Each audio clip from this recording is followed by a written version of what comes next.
Good morning, all. Now let's start learning demonetization, its aim, features, and its impacts. What is demonetization?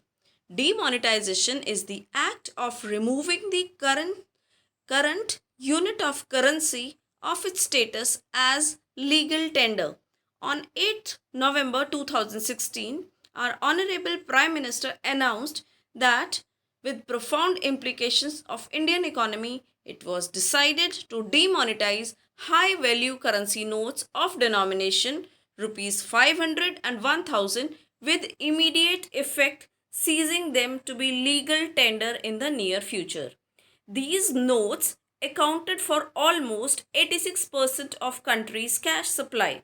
People had to deposit the invalid currency in the banks, and restrictions were also placed on cash withdrawals. So restrictions were placed on the convertibility of domestic money and bank deposits. This was demonetization. Now what was the aim?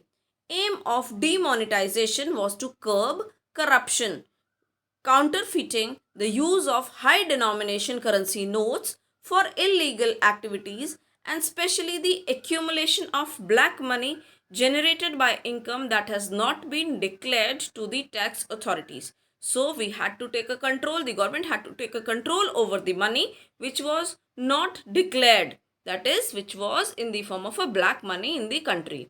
What are the features of demonetization? This was viewed as tax administration measure.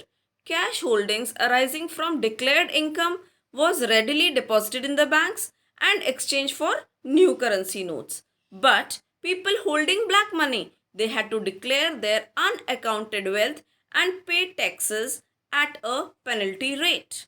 So, this was one of the features because it was considered as the tax administration measure.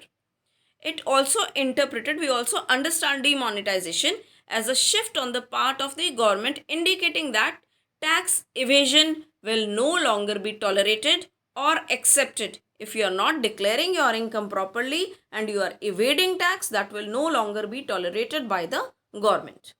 Next feature is this demonetization led to channelizing savings into formal financial system. Much of the cash deposited in the banking system is bound to be withdrawn, but new deposit schemes offered by the banks will continue to provide as a base loan at a lower rate of interest. So it had to be the currency notes, the currencies had to be converted, savings had to be converted into formal financial system. Moreover, demonetization aims to create less cash or cash light economy, channeling more savings through formal financial system and improving the tax compliance. Now, what was the effect of seizing the high denomination currency notes from the country? What was its impact? Impact on interest rate. See, cash from the cash transactions in the economy, they declined. Bank deposits increased, and increase in financial savings could easily be seen. Therefore, this money, the saving of the people, can now be further given in the form of loans at a lower rate of interest to the people who require it actually. This was one impact. Another is private wealth declined since some high demonetized notes were not returned and real estate prices fell. So private wealth of the people which was not declared to the government, that also declined. There was no effect on public sector wealth. Digitalization of the transactions took place. Digital transactions among the new users, using the payment, using the cards for making the payments, that increased, and real estate prices declined. There was a rise in the tax collection income because of the increased disclosure by the people. So this was the meaning of demonetization, why it was implemented, and what were its impacts. Further, we'll continue in the next video. Thank you all.